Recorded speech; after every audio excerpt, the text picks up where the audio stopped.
কিন্তু আজি 15 দিন 14 দিন হ'ল তথাপি ঘৰৰ ভিতৰৰ পৰা এক আঁঠু পানী কমাই নাই আৰু ইয়াতে গোটেই ধানৰ দুলিটো গজালি মেলিছে ধানে ধান চাওক গাজা ওলাই গৈছে আপোনালোকক দেখা পালে বেয়া লাগিব এয়া এইবিলাক ধান চাওক এয়া ধান গাজা ওলাই গৈছে এইবিলাক এয়া ধান চাওক দুলিৰ ভিতৰত ধান গজালি মেলি দিছে এয়া পানী পাই এইবিলাক চাওক আৰু এনেকুৱা পৰিস্থিতি বেয়া মানে এয়া চাওক এতিয়াও এই দাদাহঁতৰ ঘৰখনত ঘৰৰ মানুহবিলাক ক'ত আছে শিবিৰত আছে তেতিয়া মানুহবিলাক ক'ত কেনেকৈ গৈছিল আচ্ছা বস্তু বাহিনীবিলাক সামৰিব পাৰিছা চাওক কি ক'বা বাপৰে বাপ ইমান পানী ক'ৰ পৰা আহিল ভাবিয়ে ভয় লগা নিচিনা অৱস্থা আৰু তাতে আমি চাপৰ মানুহ আৰু চাওক বৰ্তমান এখন ঘৰত আহিছোঁ আমি নাও লৈ আহিব লগা পৰিস্থিতি এই ঘৰখনত আৰু এই মেৰটো আছিল গোটেই ধান গজালি মেলি দিছিল তাৰমানে এনেকুৱা পানী উঠিছিল আৰু চাওক এনি চাই এই তাৰ পৰা ভেলত উঠি আহি এখন ঘৰৰ ভিতৰত আহিছোঁ এই বাইদেউৰ হাতত এইফালে দাদা আছে এইফালে বাইদেউ আছে এই ঘৰৰ দৃশ্য চাওক আপোনালোকে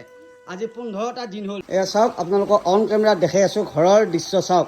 এখন ঘৰ সাজিবলৈ কিমান টান এইবিলাক চাওক এয়া ঘৰৰ পৰিৱেশ চাওক আপোনালোকে এইবিলাক চাওক এতিয়ালৈকে পানী কমাই নাই এই ঘৰত আজি কেইদিন হ'ল 15টা দিন এয়া চাওক পিছফালৰ পৰিৱেশ ৰান্ধনী ঘৰ ক'ত আছিল এইটো এয়া ৰান্ধনী ঘৰ দেখাইছোঁ আপোনালোকক মই এইয়া ৰান্ধনী ঘৰ চাওক ৰান্ধনী ঘৰ চৰু এইবিলাক কেৰাহী চব উঠি গ'ল যেন পাইছোঁ এইবিলাকতো ঘৰ বনাওঁতে আৰু নাই বুলি 15-20 দিন লাগিব পানী শুকাওঁতে সেয়া চাওক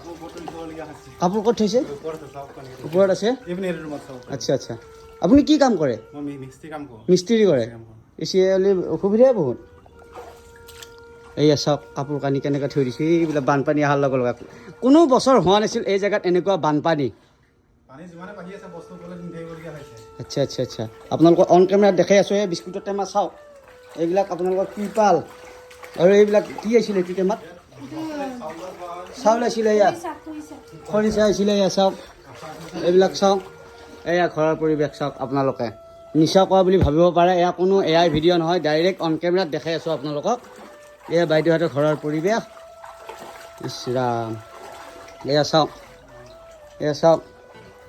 ভগৱানেহে জানে আৰু এইবিলাক আৰু এটা ডাঙৰ ডাঙৰ সাপবিলাকো উঠি আছে কিবা কিবি জীৱ জন্তু ঘৰৰ হেৰিত বেৰবিলাক ভাঙি আছে কাৰেণ্টটো নাই আৰু